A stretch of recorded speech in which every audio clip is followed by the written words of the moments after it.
그 바보들은 노력을 하지만 똑똑한 사람은 환경을 바꾼다. 성공한 사람들은 다 이런 얘기를 하거든요. 인간의 생각은 정말 철저히 공간과 상황에 종속됩니다.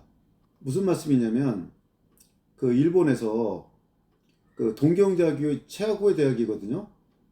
동경대학을 자녀를 4명이나 보낸 분이 있어요. 사또 마마라는 분인데 이분이 이 얘기를 합니다. 내 아이 성적을 올리고 싶다면 공부방을 없애라. 무슨 말이냐면 공부방에 보면 책상 있고 바로 침대가 있잖아요. 그럼 사람은 침대가 있으면 한 10분 누워야지? 아닙니다. 10분 안에 안 일어납니다. 거실을 서재로 바꾸고 애들 공부방으로 만들어야 돼요. 이게 최고 중요한 방법입니다. 그러니까 애한테 왜 노력 안 해? 그게 아니라 환경을 만들어 주세요. 아프리카 사는 애들이 왜 위인이 없냐면 없을 수밖에 없죠. 위인이 나올 수 있는 환경이 안 되니까. 그러니까 나쁜 습관을 고치고 싶다면 먼저 그 습관을 반복하게 만드는 근본적인 환경과 시스템을 바꿔야 됩니다. 이 말은 습관에 대한 책 중에서 제일 유명한 책이 제임스 클리어가 쓴 아주 작은 습관의 힘이거든요. 헤빗 이런 책들 보면 습관 관련 책들 똑같이 얘기합니다.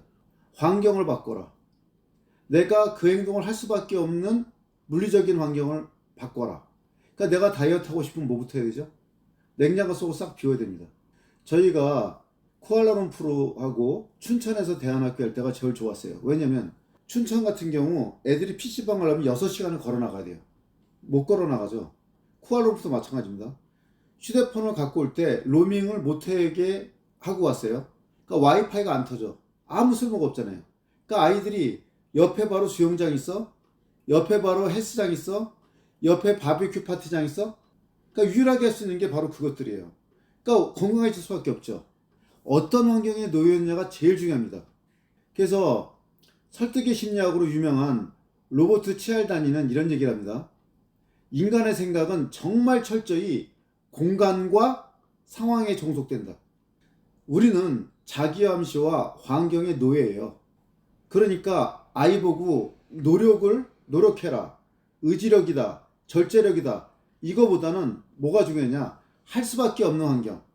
다시 말씀드리면 교육은 강요가 아니라 할 수밖에 없는 환경을 만들어주는 겁니다.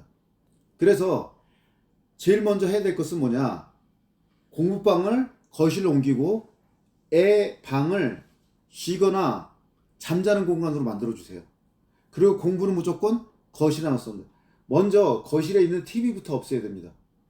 그리고 아이가 진짜 공부를 잘하고 싶다. 아니면 지적으로 퀀텀 점프하고 싶다. 그러면 환경 정리부터 해주셔야 됩니다. 아이가 휴대폰이 있어, 컴퓨터가 있어, 그럼 더 재밌잖아요. 책을 보게 만들려면 책보다 더 재밌는 게 옆에 있으면 안 됩니다.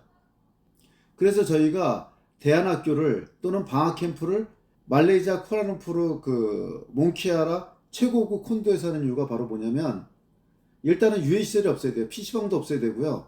애들한테 불편함을 끼치는 모든 시설을 없애야 되고 그 다음에 애한테 수영장, 헬스장, 그러니까 운동을 할 수밖에 없는 환경, 책을 볼 수밖에 없는 환경, 와이파이가 안 터지는 환경이 아이를 만듭니다. 다시 한번 말씀드립니다. 교육은 강요가 아닙니다. 할 수밖에 없는 환경 구축입니다. 먼저 공부방부터 바꿔주세요.